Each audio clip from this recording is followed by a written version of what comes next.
화학회 참석을 하신 게 화학 쪽에 관심이 많아가지고 이쪽에 진로를 조금이라도 생각하시는 분들이 왔을 거라고 생각이 되는데요.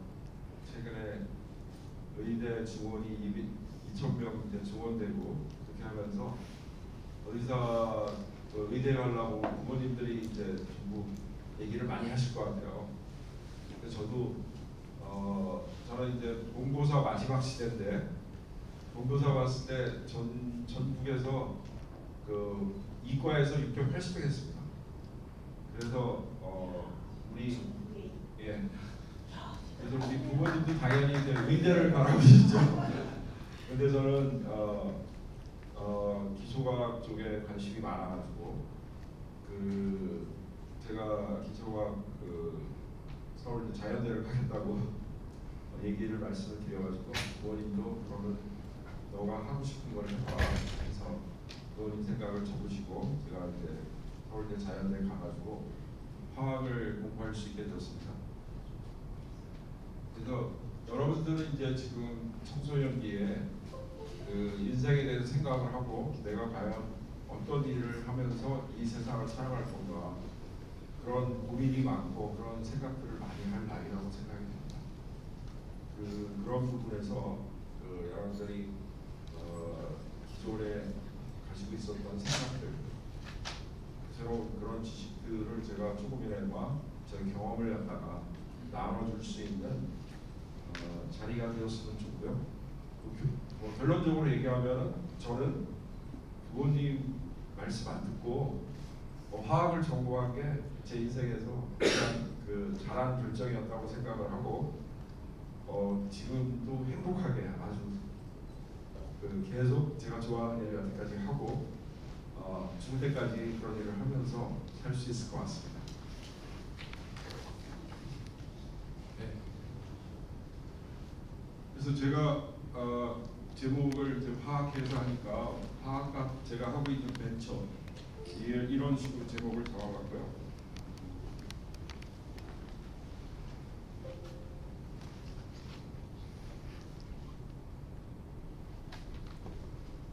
우리가 밤하늘의 별을 보면서 저는 어렸을 때 시골의 강원도 인제 산골에서 태어나가지고 어렸을 때 시절을 거기서 보냈습니다.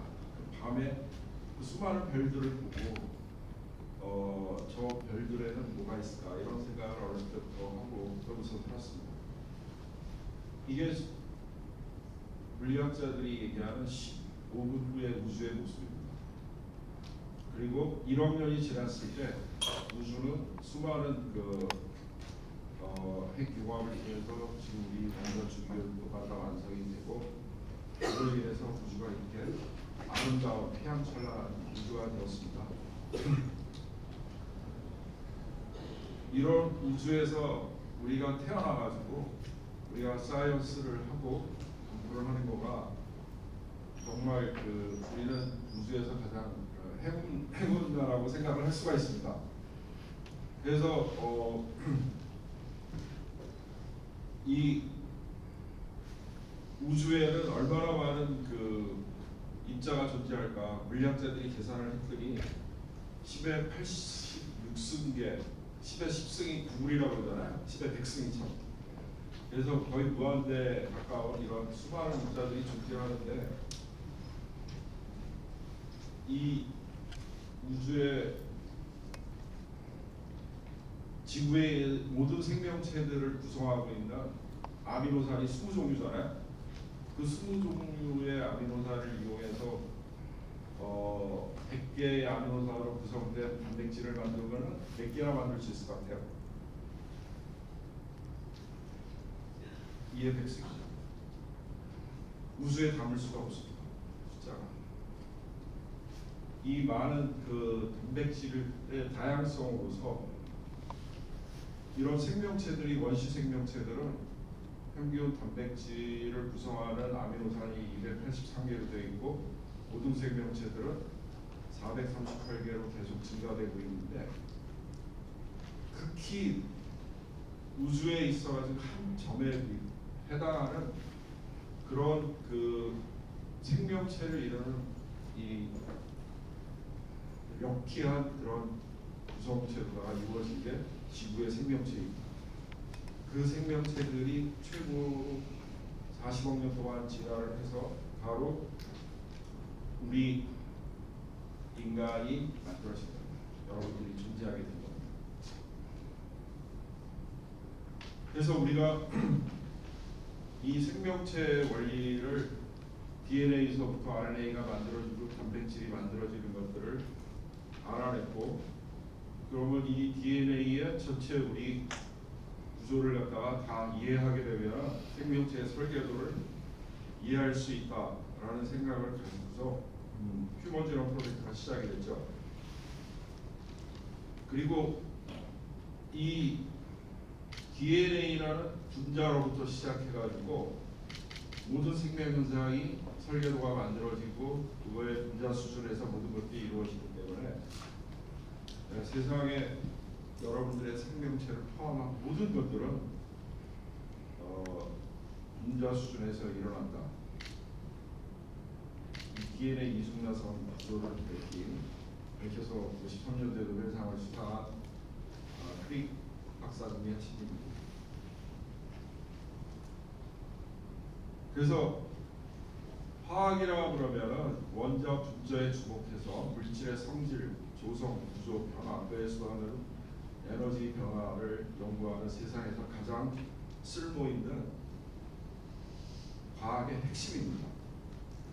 그래서 저는 화학을 전공하게 된 거고, 화학을 열심히 해야 되는 이유는 우리 화학회에서 항상 얘기했지만 세상을 온통 화학이라고, 우리의 화학 지식과 기술로 생활에 필요한 모든 다양한 물질들을 합성 제조하여 우리 인류 문명을 갖다가 만들어낼 수 있었습니다.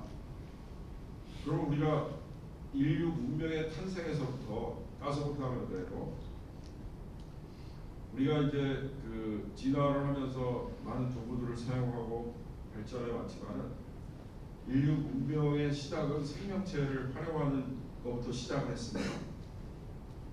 원시 수렵 시대에는 인간이 시간이 없었기 때문에 우리가 생명체들을 이용해서 가축을 키우고 그 다음에 식물들을 키워가지고 우리가 식량을 만들어낼 수 있음으로 인해 가지고 시간이라는 여유 시간이 생겼어요. 그 여유 시간에 우리 인간이 여러 가지 도구들을 만들고 문명을 계속적으로 축적해 올 수 있었던 겁니다.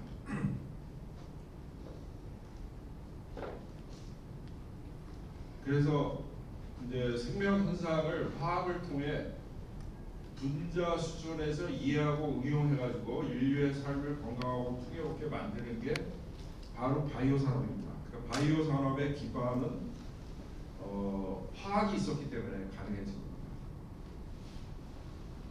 1865년도에 여러분들 멘델rov치 배웠겠지만 멘델은 신부님이었죠. 그래서 현상적인 것만 보고 유전 현상이라는 유전 법칙이라는 걸 발견했지만 그 이후에 그거를 구성하는 그런 물질이 뭐냐, 그 물질을 DNA라는 거를 처음으로 알아내고 DNA를 알아내니까 그게 구조가 어떻게 되어 있느냐, 그런 궁금증을 풀어낸 게 이중나선 구조로 되어 있다는 걸 알아내고, 그 물질이 이중나선 구조로 된 거를 화학 구조로 우리가 알게 되니까 그 다음에 합성을 하시는 화학자들이 다 달라붙어가지고 이거를 인공적으로 우리가 합성해서 만들어 보자라는 것들이 1960년도부터 쭉 시작이 돼가지고 80년대에 완성이 됩니다. 그리고 합성 기술이 이제 개발되던 초기에 우리가 합성 DNA를 이용해가지고 각각의 염기 서열이 어떤 아미노산을 갖다가 코딩하고 있는지 그 코돈을 풀죠. 그걸 통해서 노벨상 받았고, 여기 나오신 분들이 다 노벨상 받으신 분들입니다. 그리고 77년도에 염기서열 분석법을 개발해서 휴먼 지노 프로젝트를 해서 우리 모든 생명체들의 그 염기서열 코드를 읽어낼 수 있는 기술을 개발을 하고, 또 그 다음에 83년도에 PCR 기술이 발명이 됨으로 인해 가지고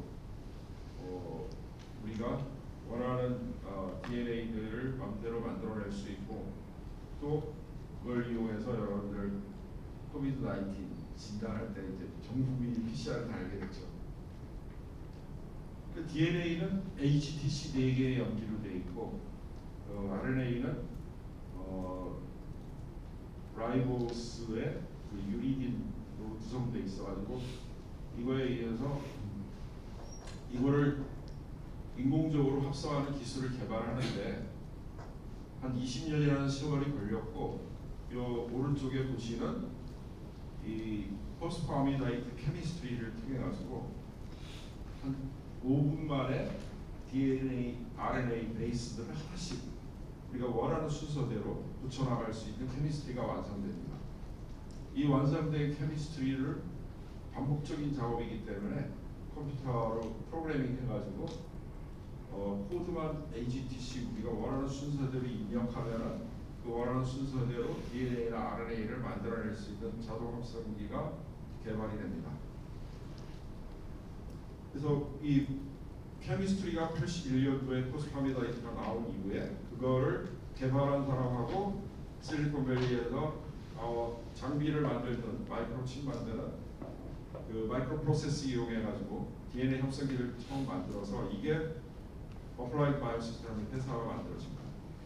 그걸 이용해서 전 세계 DNA를 쉽게 합성할 수 있는 기술이 보급되면서 이제 유전자 혁명이 본격적으로 일어나게 되고 1990년도에 시작한 휴먼 지노 프로젝트가 진행이 되면서 우리는 이제 지금 지난 40억 년 동안 축적되어 이 모든 생명체들의 정보들을 갖다가 읽어낼 수 있는 그런 시대에 지금 우리가 살고 있습니다.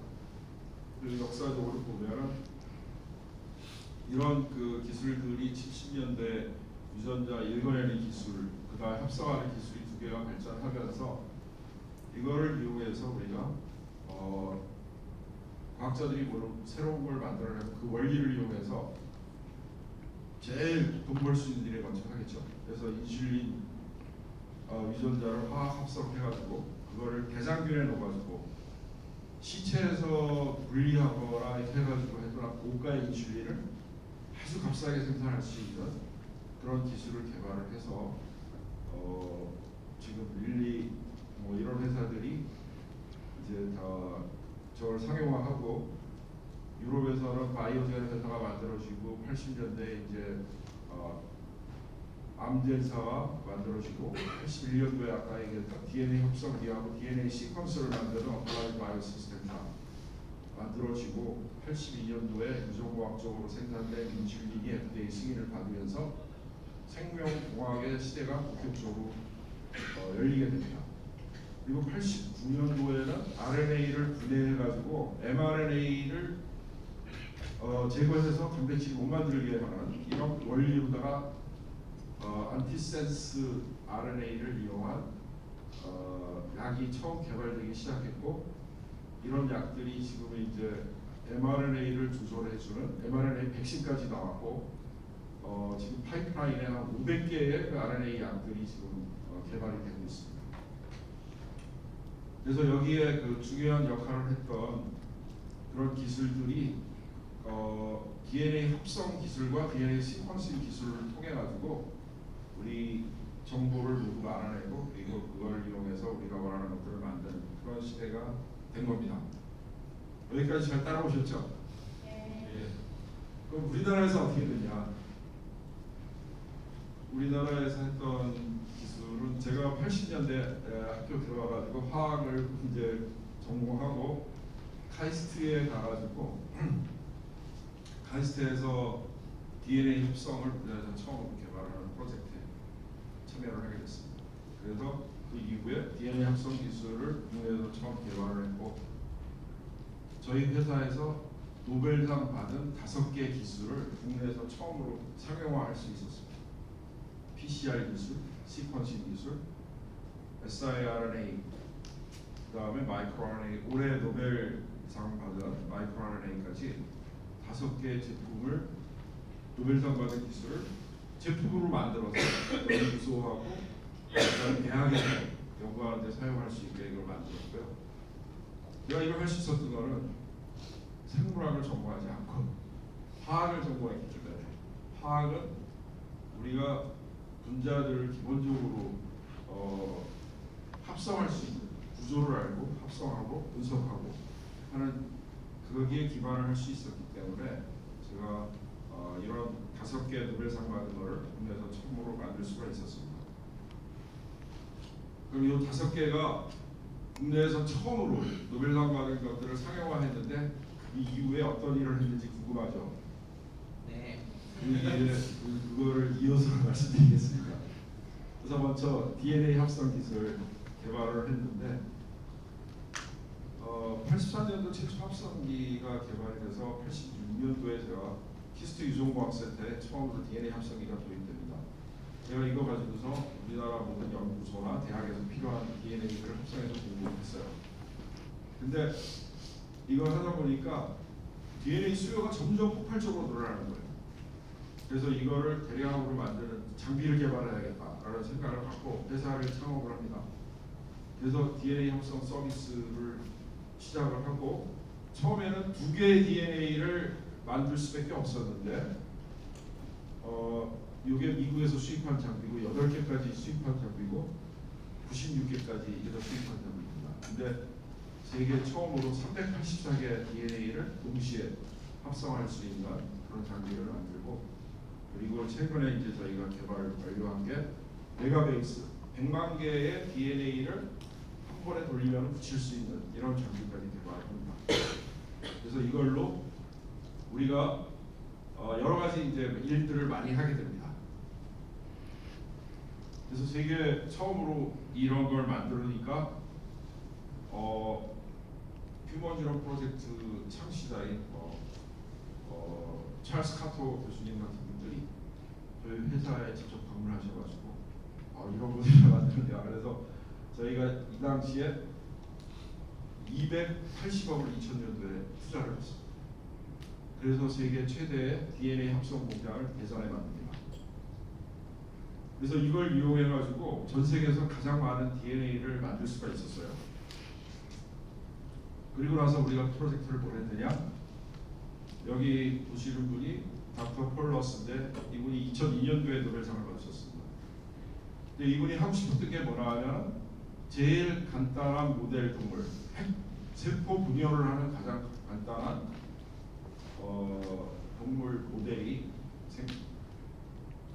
분열 효모입니다. 분열 효모의 염기서열 분석이 다 끝나가지고 한 5,000개의 유전자가 있는 걸로 다 예측이 되었는데 이 유전자 5,000개가 세포 내에서 분자 수준에서 어떤 역할을 하는지 이게 이제 그걸 밝혀내야지 우리가 세포 분열에 관한 전 과정을 이해할 수가 있거든요. 그래서 그거를 알아내는 방법 중에 하나가 유전자 하나씩 제거하면서 세포 내에서 어떤 현상이 일어나는 걸 갖다가 보는 겁니다. 근데 그걸 하기 위해서는 세포 유전자를 제거하는 방법이 고유전자만 제거해야 되기 때문에 그 외부에서 우리가 DNA를 합성해서 그 제거하려는 유전자와 같은 유전자에 항생제 유전자를 끼워 넣어가지고 재조합이 일어나게 만들어서 그 유전자 파괴된 놈들만 생존할 수 있게 만들어야 합니다. 그래서 어마어마한 합성 DNA가 필요했어요.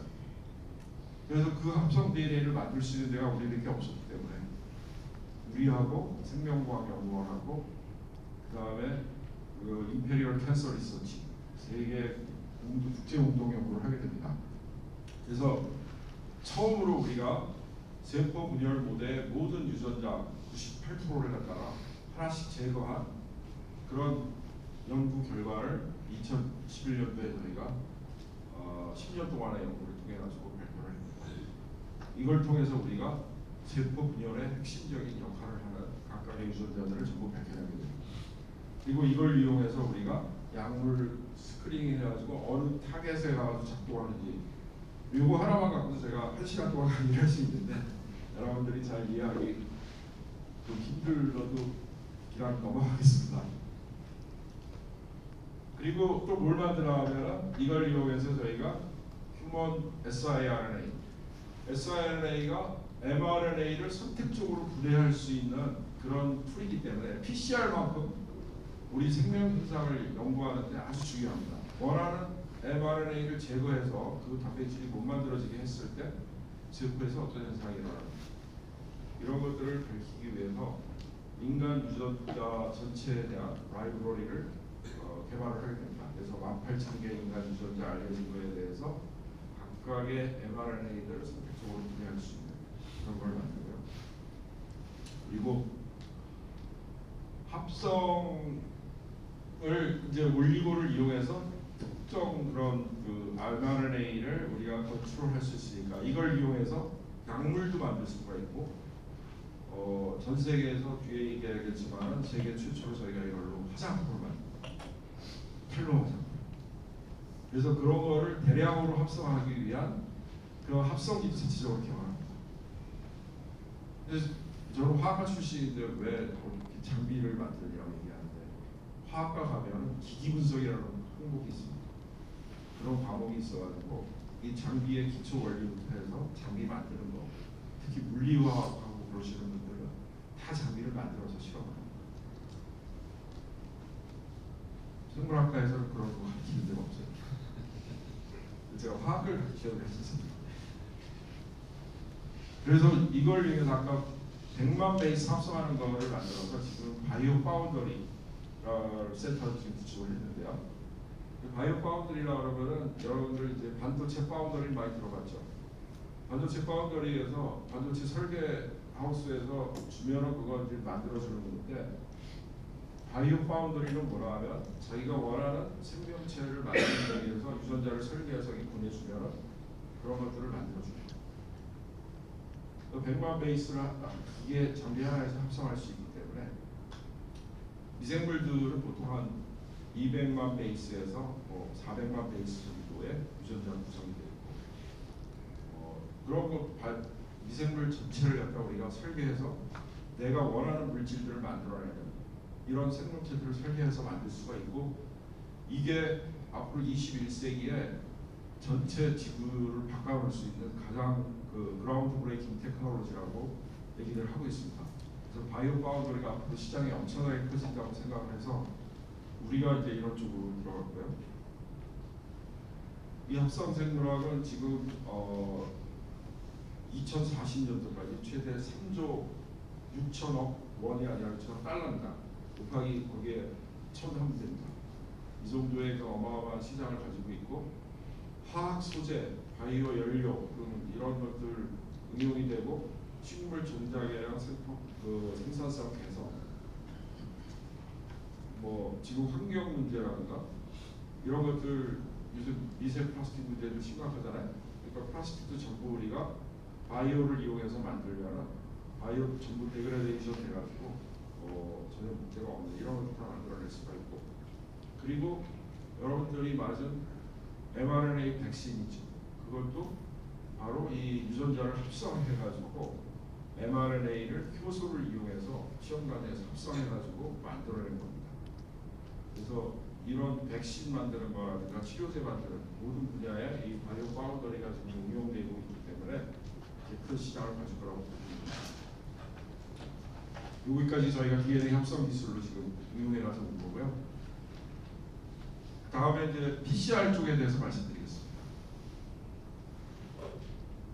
PCR은 83년대 캐리 머리스가 이때 이 친구는 석사입니다. 그래서 박사가 없는 친구인데 DNA를 화학적으로 합성하는데 효소를 이용해서 한번 합성해 보겠다는 아이디어를 갖고 효소를 이용해서 DNA를 만들어내는 법을 발명을 해가지고 노벨상까지 받게 됩니다. 그래서 이 PCR 기기가 이제 세계 최초로 87년도에 나왔고 이 완전 터키넬바에서 나온 PCR 장비를 갖고 1990년도에 그 광화문 앞에 있는 미국 대사관에서 와가지고 그 발표를 하는데 인류가 전자를 증폭하는 거 이후에 처음으로 분자를 증폭하는 그런 기술을 개발했다. 그래서 몇 시간 만에 우리가 DNA 하나를 갖고 똑같은 DNA를 갖다가 수억 개씩 만들어낼 수 있는 그런 기술이라고 이제 해서 제가 거기 가가지고 보면서 굉장히 감명을 받았는데요. 그래서 저는 92년도에 우리 같은 실험실에서 이 효소를 개발을 해서 그거 가지고 창업을 했습니다.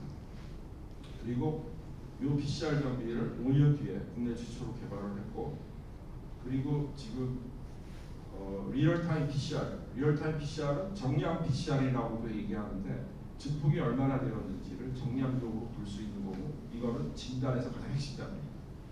여러분들 코로나 그 진단 받았을 때 전부 이 리얼타임 PCR을 확진을 받는 겁니다. 그래서 이것도 저희가 아시아 처음으로 개발을 했습니다. 그래서 이런 것들을 이용해 가지고 이 분자 진단이라는 걸로다가 이제 우리가 얘기하지만 리얼타임 PCR을 이용한 진단이 전체 그 분자 진단의 90%를 차지하고, 이걸 통해서 장점이 뭐냐면 기존 진단에 비해서 굉장히 선택적으로 많은 것들을 동시에 분석할 수 있기 때문에 기존에 불가능했던, 그래서 여러분들 감기 걸려가지고 병원에 가보면 의사 선생님이 보셔요. 그냥 해열제 주고 그거 증상 치료하면서 뭐가 감염된지 몰라요. 근데 분자 진단을 이용하면은 감기인지 독감인지 아니면 메르스인지 그 코비드 19인지 결핵인지 이런 거를 한 번에 다 검사할 수 있습니다. 그래서 의학의 패러다임, 정밀의학의 패러다임을 완전히 바꿔요. 이게 의사가 만드는 게 아니라 이런 그 기초과학에서부터 나온 기술에 의해 가지고 정밀의학의 새로운 패러다임이 만들어집니다. 그리고 기존에 했던 것보다도 이 바이러스가 10개가 있어도 이 검출을 할 수 있습니다. 증폭을 해내는 게. 그래서 증상이 없는 초기에 다 진단해낼 수 있습니다. 코비드 19이 왜 전 세계적으로 퍼졌어요? 의사들이 뭐라 그랬냐면 증상이 없는 사람은 절대 딴 사람한테 감염시킬 수가 없다고 얘기했어요. 근데 증상이 없어도 바이러스가 다른 사람한테 감염시킬 수 있다는 게 나중에 알아졌죠. 그래서 우리나라가 전 세계에서 가장 잘한 건 우리 아시아에서 리얼타임 PCR 처음 만들었잖아요. 그 대학에 다 보급해가지고 리얼타임 PCR 잘하는 사람이 너무 많아요. 그러니까 증상이 없더라도 환자들하고 접촉했던 사람들 다 검사한 거예요. 그러니까 그 사람들이 다른 사람한테 또 옮기기 전에 감염된 사람을 다 격리해가지고, 우리는 국경 폐쇄하고 중국 애들처럼 뭐다 막고 그런 거 안 하고 전 세계에서 코로나 확산을 가장 잘 막는 나라가 된 거예요. 이런 그 강력한 게 PCR이고, 그리고 이걸 이용해서 유전자 하나하나를 다 분석을 빠르게 할 수 있기 때문에 이걸로 우리가 개인 맞춤 의학을 할 수 있는 이런 겁니다. 그래서 지금 외국 회사 처음으로 이걸 PCR을 이렇게 라이센싱을 해서 전 세계에 파는 게 오슈라는 회사인데, 저희가 이제 이 기술을 늦게 개발했지만 이 시장을 앞으로 석권하기 위해 가지고 새로운 그런 장비들을 개발하고 있습니다. 저희는 전 세계에서 거의 유일하게 장비부터 시약 원천 기술 그 원재료부터 다 자체적으로 만들고 있기 때문에 굉장한 경쟁력을 갖고 있고요. 그래서 이거를 통해서 핵산 추출, 운전, 이 장비까지 많은 특허들을 가지고 있습니다. 그래서 코로나 때 우리가 전 세계에서 이 실험실을 세팅해달라는 요청이 왔어요. 그래서 100개 국가에 저희가 장비를 수출을 해가지고 저 아프리카에서도 직접 파견했습니다. 그리고 카타르 같은 데서는 국영 석유공사에서 자가용 비행기를 보내줬어요. 그래서 그 자가용 비행기에다가 우리 장비들을 싣고 우리 연구원들이 가가지고 거기에서 실험실 병원에다 세팅해주고 그리고 왔습니다. 그래서 이 DNA나 RNA를 갖고 있는 모든 질병들은 이 PCR, 리얼타임 PCR로 다 정량적으로 검출할 수 있기 때문에 모든 질병, 감염성 질병들은 다 진단할 수 있습니다. 그래서 저희는 PCR, 그 리얼타임 PCR 아시아에서 처음 상용화하면서 2002년 월드컵 했을 때 그 생물무기 탐지 시스템을 개발을 해야 됐습니다. 그때 탄저균 테러가 미국에서 터졌는데 탄저균을 검출할 수 있는 기술이 우리나라에 없었습니다. 그래서 우리나라가 월드컵 행사를 해야 되는데 북한군이 탄저균을 갖고 있고, 또 그거를 갖다 밀가루처럼 뿌려대면 그 완전히 그 망하는 거기 때문에 그거를 개발하라고 청와대에서 오다가 떨어졌어요. 그래서 우리 연구원들이 6개월 동안 회사에서 먹고 자면서 개발해가지고 그 개발한 장비로 우리가 월드컵 행사를 치렀고 지금도 그래서 사용하고 있습니다. 우리 2003년 사스가 터졌을 때 제가 목숨 걸고 국경으로 비행기 타고 갔었는데 중국에는 그때 PCR 기술이 없었어요. 그래서 우리가 가서 지원해주고 국경으로 들어가는 비행기에는 우리 회사 직원들만 타고 있었어요. 다 도망가가지고. 그리고 2009년 신종플루 터졌을 때도 200만 명 의심 환자를 저희 장비 갖고서 다 검사를 했는데 이때 전 세계에서 우리나라만 신종플루로다가 검사를 했던 나라입니다. 다른 나라는 할 수가 없었어요. 왜? 우리가 가지고 있는 장비들과 인력들이 이제 양성이 되어 있었기 때문에. 그리고 에볼라 바이러스 터졌을 때도 제가 목숨 걸고 나이지리아 가가지고 그렇게 해서 나이지리아 정부를 지원해가지고 옆에 나라에서는 인구가 10분의 1도 안 되는데 수천 명씩 죽었는데 나이지리아에서는 사망자가 2명밖에 안 났습니다. 그리고 메르스가 나왔을 때도 저희가 콜롬비아 외국 돌아다니면서 해서 세계 최초로 우리가 지카 바이러스랑 다수 진단 키트 WHO에서 인증을 받았고 그리고 아시아에서 처음으로 이제 그 유럽 인증을 받게 됩니다. 에이즈 바이러스 정량 키트요. 그리고 얼마 전에 에이즈 바이러스 정량 키트는 그 WHO의 인증을 받게 됩니다. 아시아 기업 처음으로. 에이즈 환자들은 약이 많이 개발돼 있어가지고 우리 의학화학 하시는 분들이 에이즈 약을 7개나 개발을 해놔가지고 에이즈 환자가 그 약을 잘 먹으면은 평생 자기 수명 살 수 있습니다.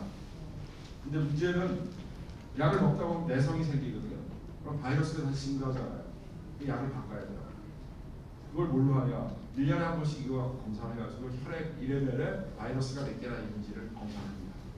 그래서 바이러스가 증가돼 있으면 바로 약을 바꿔가지고 모니터링. 그러니까 모든 게 이제 진단과 모니터링 그리고 치료 여기 같이 묶여 있습니다.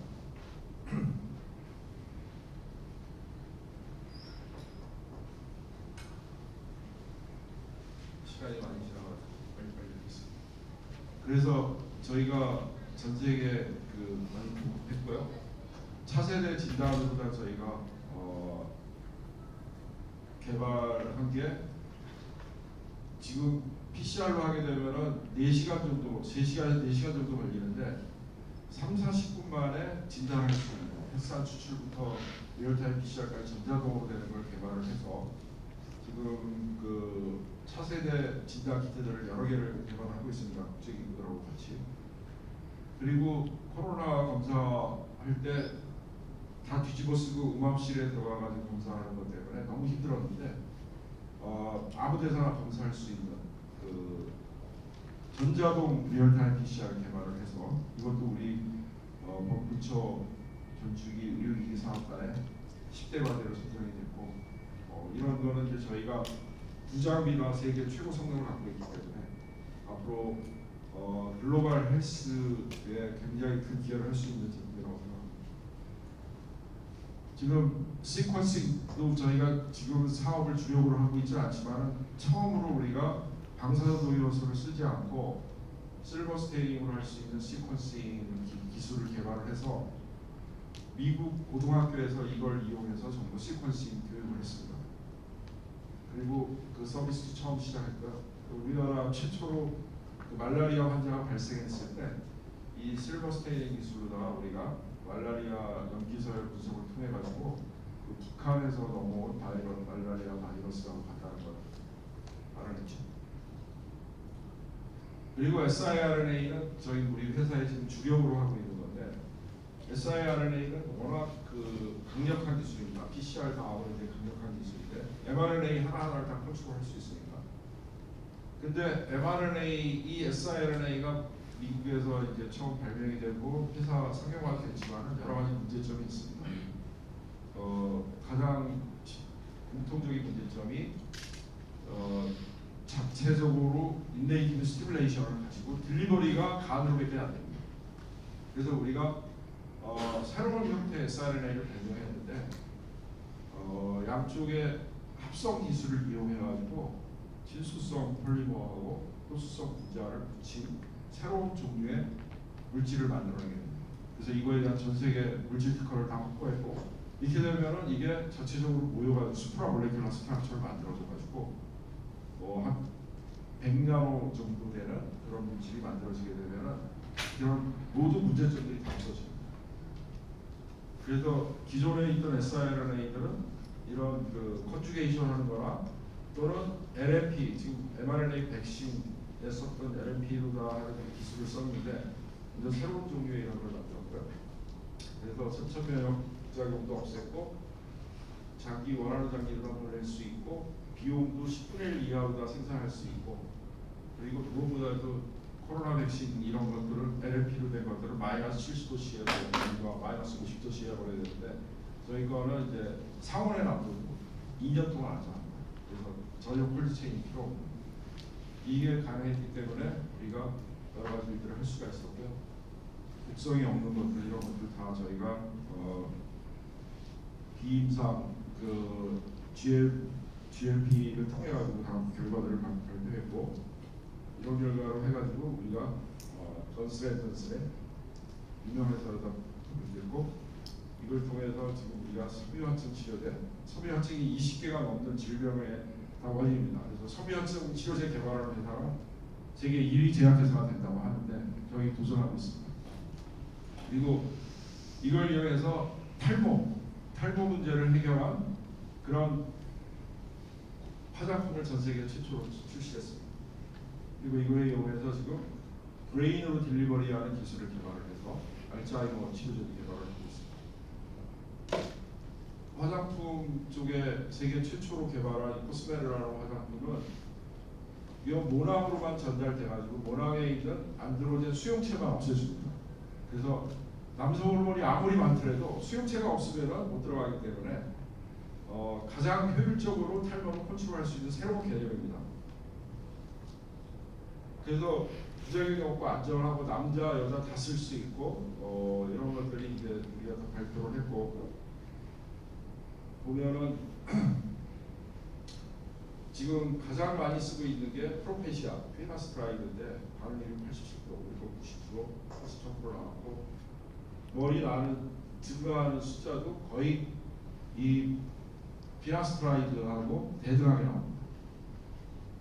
근데 피나스트라이드는 지금 문제가 뭐냐 하면은 남성 호르몬 전체를 갖다가 죽여버리기 때문에 그 우울증 그리고 자살 충동 그런 것들이 계속 과거부터 문제가 됐고, 이제 저희 새로운 솔루션이 나왔기 때문에 저는 이런 약을 더 이상 쓰면 안 된다고 생각하거든요.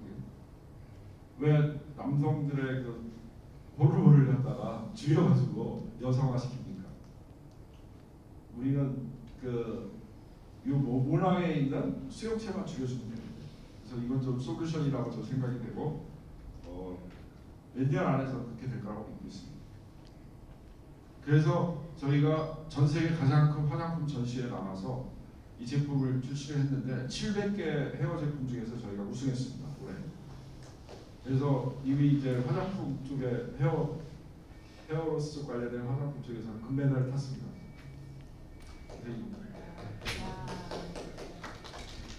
그래서 지금 이제 이 표시제품들이 잘 판매되는 그런 나라이고요. 미국 시장에도 이제 올해 안에 출시가 될 계획이고, 전 세계에서 모든 사람들이 이걸 쓰게 되면은 저는 노벨상에 한번 도전해 볼 만하다고 생각합니다. 그리고 마이크로 RNA 올해 노벨상 탄 건데요. 이것도 저희가 마이크로 RNA를 굉장히 중요한 역할을 하기 때문에 이걸 다 합성해가지고 공급을 했고, 첫 번째 고객으로 상한 데가 일본 암연구소입니다. 일본 암연구소에서 사가지고 많은 연구를 발표를 했고요. 그래서 저희는 이런 화학을 기반으로 해가지고 노벨상 탄 것들을 빨리 상용화하고 또 그거를 응용해서 현재 문제점들을 해결해서 새로운 그런 가치들을 갖다가 만들어나가는 일을 계속 해왔기 때문에 앞으로 할 일들이 무지무지하게 많습니다. 저희 회사 지금 240명 정도 되고요. 그리고 회사 돼 있고 특허도 저희가 엄청난 아까 그런 분야에 다 특허들이 걸려 있고 여러분들 잘 알고 있는 김희선 유산균도 저희가 국내 최초, 그래서 세계 최초일 겁니다. 이거 유산균을 이용해서 체지방 감소시키는 걸 시도했고 지금 전 세계에서 판매하면서 이게 올해 매출이 한 3,000억 될 것 같습니다. 그래서 저희는 DNA 합성 PCR, 시퀀싱, siRNA 노벨상 탄 기술을 기반으로 해서 그걸 계속 응용하는 회사이기 때문에 그래서 새로운 고객 가치를 만들어내고 그걸 통해서 미래를 개척해 나가는 이런 일들을 하고 있습니다. 이 센트럴 도구마가 지금 이제 우리 회사의 비즈니스 모델인데요. 여기에 우리가 지금 하고 있는 이 마이크로 RNA, siRNA, PCR 진단 이걸 통해서 질병을 진단하고 그리고 mRNA를 컨트롤해서 그걸로 우리가 질병 관리할 수 있는 치료제나 또 화장품, 기능성 화장품 이런 것들을 지속적으로 만들어 나가가지고 인류가 당면하고 있는 여러 가지 문제들을 해결해 나가는 그런 기업으로 계속 발전해 나가고자 합니다. 제가 이런 것들을 여러분들한테 보여드리는 거는 제가 생물학과나 분자생물학과 이런 데 갔으면 이 일을 할 수가 없었습니다.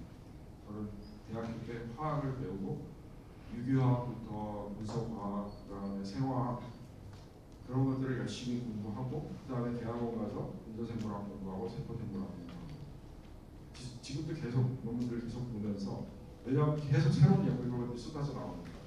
그러면서 우리가 갖고 있는 이런 화학적 기반으로 해서 지속적으로 새로운 식제품을 만들어 나가는 그런 일들을 하고 있습니다. 그래서 오늘 여러분들 제가 한 거 강의한 거 들으면서 화학이 중요하지 않았죠? 네. 그래서 여러분들 행운합니다. 오늘 강의 시간 내서 들러오신 분들은 행운하라고 생각이 되고 여러분들도 대학에 와서 화학을 공부하고 기초를 단단히 다지고 나서 노벨상에 도전할 수 있는 그런 인재가 될 수 있을 거라고 생각합니다. 감사합니다.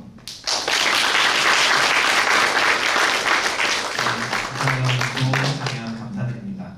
혹시 학생들 중에 질문 있으면 받아주실 수 있으실까요? 네. 혹시 지금 시간이 조금 지체되긴 했는데요. 초반에 저희가 준비가 좀 미흡한 관계로 그래도 학생들이 대화할 수 있는 좋은 기회인 것 같아서 한두 개라도 질문을 좀 받아보면 좋을 것 같아요. 되게 좋은 기회인데 용기를 내십시오. 어떠십니까? 상의를 해서 질문을 하시나요?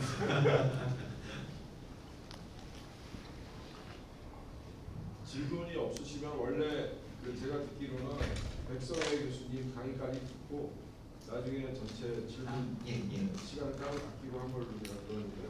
이어서 백선혜 교수님 그렇게 할까요? 그러면 좀 또 생각하고 계시고요. 조금만 쉬는 시간을 가지면 어떨까 싶습니다. 한 3분만 하고 55분에 시작하도록 하겠습니다.